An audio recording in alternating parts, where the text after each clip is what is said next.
Sa ikatlong round ng quarterfinals ng UNTV Cup Executive Face-Off 2025, puwersado ang bawat kupunan na habulin ang top 4 spot upang makaabante sa next round, habang ang mga kupunan na may advantage ay todo bantay sa kanilang team standing.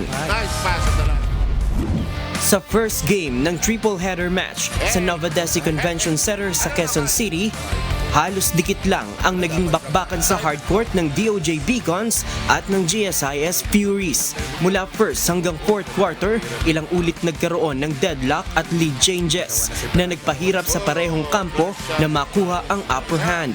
At sa huling 4 na minuto bago matapos ang fourth quarter, parehong 56 points ang score ng dalawang kupunan.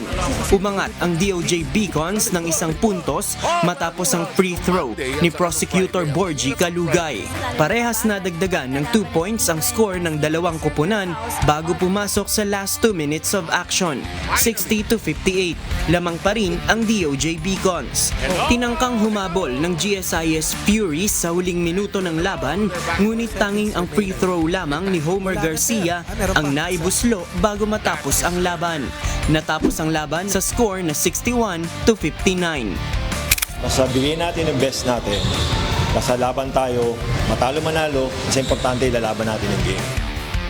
Players talaga, bigla kaming kulang ngayon, maraming wala. Kaya yung rotation ko medyo bumilis. Tapos yun, kaya medyo napagod yung mga boss. Kaya siguro talaga nakahabol yung DOJ ng second half. Hinirang naman na best player of the game si Attorney Nonilon Tagalikod na kumamada ng 19 points, 6 rebounds, 2 assists at 2 steals. Noong mga nakaraang kasing laro, it's like we were not playing to the best of our ability. Ngayong araw, sabi namin, let's trust ourselves, let's trust each other, and let us give each other a chance. So hanggang dulo, sabi namin, kaya natin to, laro lang tayo. But we're gonna have a good one. The first touch, Pegalan, good feed. 2 points agad. The baseline of 10. Paso! Yes, Sa second game, laban ng parehas na mabibilis at maliliksi na AFP Cavaliers at rookie team na BJMP Greyhounds ang nagtapat. Subalit nanaig pa rin ang AFP Cavaliers at nanatiling undefeated. 3 player ng BJMP Greyhounds ang kumamada ng double-digit scores para sa kanilang kupunan. Si Jail Superintendent Ricky Pegalan na nag-ambag ng 12 points. Si Jail Superintendent Jesse Gingoyon na may 17 points. At si Jail Superintendent Cassius Verbo na may 13 points para sa combined points na 42 points. Tinapatan ito ng 2 manlalaro ng AFP Cavaliers na sina Commander Paul Carbajal na nagtala ng 29 points at si Lieutenant Colonel Alfie Cabael na umambag ng 12 points para sa combined 41 points. Sa pagtatapos ng first quarter, double-digit ang naging lamang ng AFP Cavaliers sa score na 20-7.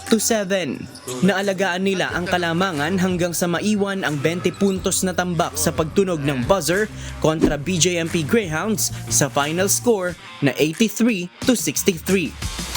Hindi kami nagkumpiyansa at yung depensa namin ng first quarter hanggang fourth quarter is na-maintain namin. Una yung talaga, height, tsaka yung presence nila sa ilalim.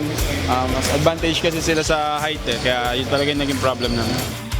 Nananatiling undefeated sa liga ng mga public servant ang AFP Cavaliers habang naputol naman ang 5 winning streak ng BJMP Greyhounds. Best player of the game si Commander Paul Carbajal mula sa kanyang double-double performance, 29 points, 25 rebounds, 1 assist, 2 steals at 5 blocks. Yung BJMP, talagang sobrang nahirapan din kami. Yung preparation lang talaga yung nagdala for this victory. And of course, yung relentless namin, yung will to win, ayaw naming mabahiran yung winning record namin. And of course, yung teamwork namin. Oh, good left-handed stab. Long cross-court pass. Nardo cuts through 2 defenders. Limbawan. Open shot, Garcia.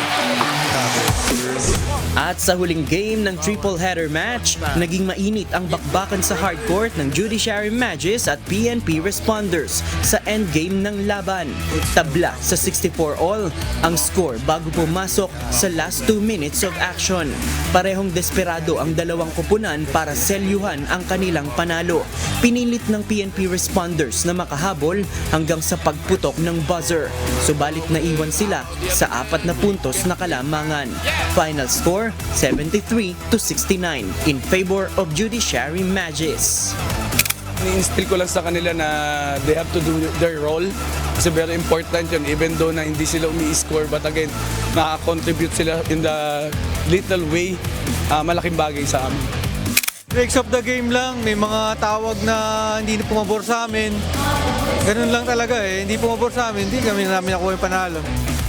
Best player of the game si Attorney Ronel Nardo ng Judiciary Magis sa kanyang inambag na 23 points, 7 rebounds at 4 assists. Naganda talaga kami kasi alam namin yung mga team sa kabilang bracket sobrang lalakas talaga. Tsaka alam namin ang PNP talaga sobrang masasagat talaga kami sa takbuhan. So talagang pinagandaan ng coaching staff talaga yan tsaka ng mga teammates ko.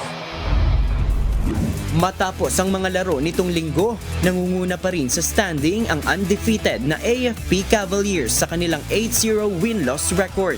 Pangalawa ang Judiciary Magis na may 7 panalo at 1 talo. Pare-parehas naman na may 5-3 win-loss record ang top 3 na GSIS Furies, top 4 na BJMP Greyhounds at top 5 na Ombudsman Graft Busters. Pareho naman na may 5-4 win-loss record ang PNP Responders at DOJ Beacons na nasa 6th at 7th spot. Habang nasa huli ng team standings ang Executive Branch Commanders na may 4-4 win-loss record. Abangan ang susunod na bakbakan sa hardcourt sa darating na September 10, araw ng Miyerkules sa Amoranto Arena sa Quezon City. Sa unang laban, haharap ang top 3 na GSIS Furies sa undefeated na AFP Cavaliers. Sa second game, maghaharap ang rookie team na BJMP Greyhounds at Judiciary Magis. At sa huling game, ang Executive Branch Commanders versus Ombudsman Graft Busters. Mapapanood ang live stream ng bakbakan sa hardcourt sa official Facebook page ng UNTV Sports at YouTube channel ng UNTV. Win in sports, win for charity. JP Nunez, UNTV, News and Rescue. Diyos ang aming sandigan, serbisyo publiko ang aming pinahahalagahan. Nardo cuts through 2 defenders.